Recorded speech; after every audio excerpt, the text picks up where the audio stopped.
We have the next question for Mr. DeMaio. If the current plan for the expansion of the convention center moves forward, the private hotelier-run San Diego Convention and Visitors Bureau will gain control over booking and prices for the convention center. Many of the hotel companies are based outside of San Diego and may not have the city's best interest in mind. How would you prevent the Bureau from directing smaller events to hotels instead of the center? How would you prevent a repeat of the spending abuses and poor management policies that were the reason the city took booking power for the convention center away from the Bureau in 2004? Before I answer that question, I do need to correct the record. Mr. Filner stated I was for AB 1070, the Arizona law. This is not accurate and not true. And I will always reserve the right to present my ideas, Mr. Filner. I'll let you present yours. Exceptional question, because if you're going to expand the convention center, you want to make sure that we are marketing the convention center aggressively. And I believe that we can make improvements to the marketing of the convention center by coordinating and consolidating our tourism marketing efforts into Convis. Convis already is marketing San Diego, and they've shown a substantial track record, particularly with the tourism management district, in getting results. After all, these are companies and hoteliers and travel and tourism companies, small businesses, that benefit the most from bringing visitors into San Diego. But we still need oversight and protection, which is why I will not support the transfer unless we have performance-based metrics where they have to show that they're hitting targets, that they're booking into the convention center, that the convention center is financially self-sufficient. And it's very important that we hold Convis accountable. I believe that they have their own incentive, because these are the businesses that are going to benefit the most by bringing trade shows and conferences into San Diego. And we've had some significant challenges with the convention the convention center marketing team in terms of how it books. So we are going to be looking at Convis, consolidating, and providing all of the promotion for San Diego travel and tourism. Mr. Filner. Correct me if I'm wrong, Carl, but didn't you oppose the City Council a resolution to condemn the SB 1070 in Arizona? Didn't you? You didn't support that. So, yes or no? Mr. Filner, continue with he said I misrepresented. I'm asking him to tell me. But the question that you raised is that I was the one who's been asking that question since they adopted that method of funding, by the way. And you are absolutely correct. And I congratulate you on your incisiveness here. What the City Council, led by Mr. DeMaio, did was allow a tax to be voted on, as you say, by private hoteliers. Most of them, multinational guys, the Marriotts, the Hiltons, the Hosts, who had nothing to do with San Diego. Not only did they get the right to vote on whether there shall be a tax. It doesn't affect most of us, so most of you didn't hear about it. It's the tourist tax or the transient occupancy tax, but it's still a public tax that ought to be controlled by the public. And the hoteliers, as you point out, get the right to figure out how it's been used, how it's going to be used. Public money, they have a private right. That's what's happened in this city, usually in a more subtle way, that the special interests get the right to take our money, our tax money, and spend it. And that's what Mr. DeMaio represents for the future of San Diego. You take our tax money, our public tax money, and give it to the private interest to play with. That's wrong. We are going to change that, and that's why the establishment of this city has so much problems with my being mayor.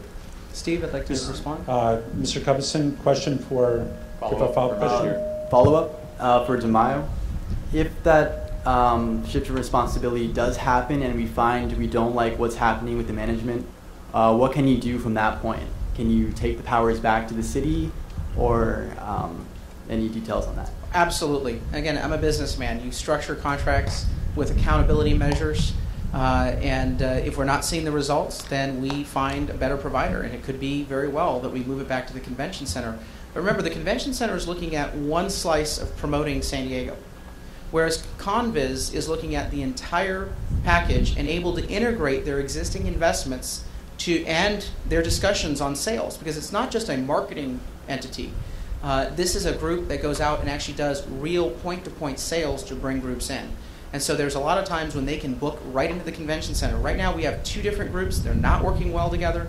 By consolidating it, I believe taxpayers will not only be more efficient, but more effective in their approach. And Steve, I would like an opportunity to respond to the last element. You gave 30 seconds to Mr. Filner. Well, Mr. Filner now has 30 seconds to respond to this. We all have the same amount of time.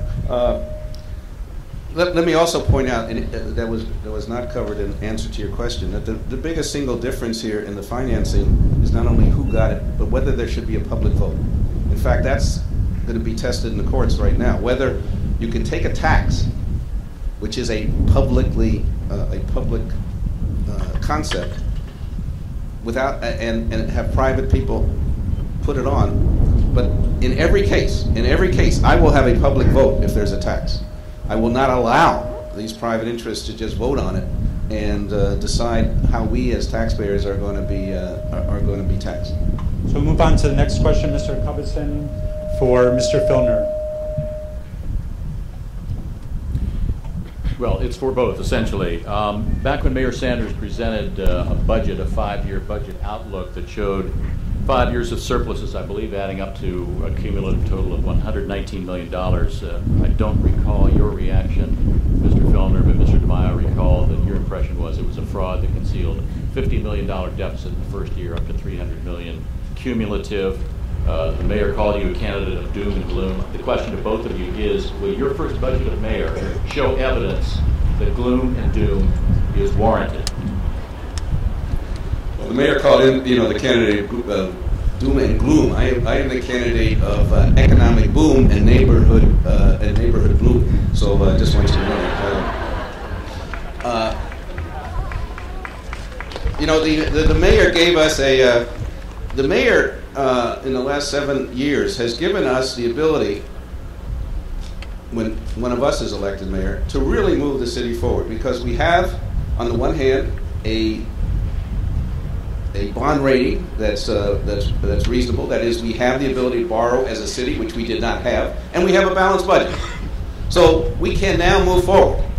And that's, and the differences between us are how we're going to prioritize that and how we're going to, spend the money, and we'll debate that. But we have the basis of which to move forward. And that's a very, very good thing. The question is, how are we going to move from here? Clearly, by the way, the way we have budgeted stuff in the past has left our neighborhoods almost say, devoid of infrastructure, devoid of police and fire protection almost in some neighborhoods. We have to change that.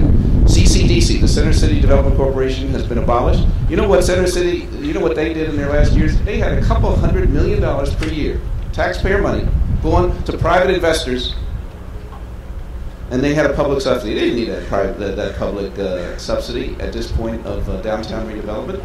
So why don't we transfer as much as we can from CCDC, for example?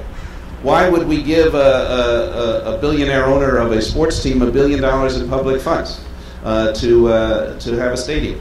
These are the kind of decisions that are going to be made by the mayor. And are you going to make the decision in the interest of all the people, or just of a few special interests? That's the key issue in this campaign. Mr. DeMaio, same question. Well, back in 2003, I was one of the first voices pointing out that the city's finances were not what they appeared to be. And at the same time, the city management then said, no, don't worry, we're in the clear, everything's fine. The criticism I have with the current budget proposal is that it does not deal with the looming infrastructure liability. You all drive on the roads. Some of you who are 16 or older drive on the roads. The roads are literally falling apart in San Diego. And every single year, our budget should budget at least enough money to maintain the roads in the current condition, but when you're in such a hole like we are, with lots of roads that are in complete disrepair, you need to put extra money in to repair them. Let's set aside the money to repair just for a moment, because that's hundreds of millions of dollars, and just say, what if we wanted a budget that maintained the bad roads in the current bad conditions they're at? How much would we need? Would we need this year's city budget, or are we falling short? And the answer is we're falling $36 million short. And to arrive at that $50 million number, we identified other things that the budget swept under the rug. Said, we're just not going to budget for it. I believe in being honest about our financial condition. I believe that you cannot solve problems if you sweep problems under the rug. And I want a city where our neighborhood infrastructure is maintained, and not only maintained, but improved from the poor levels that the infrastructure is at right now. We will not get that unless we have an annual budget that truly reflects our financial condition and gives us a roadmap to where we need to go to make improvements. Thank you, Mr.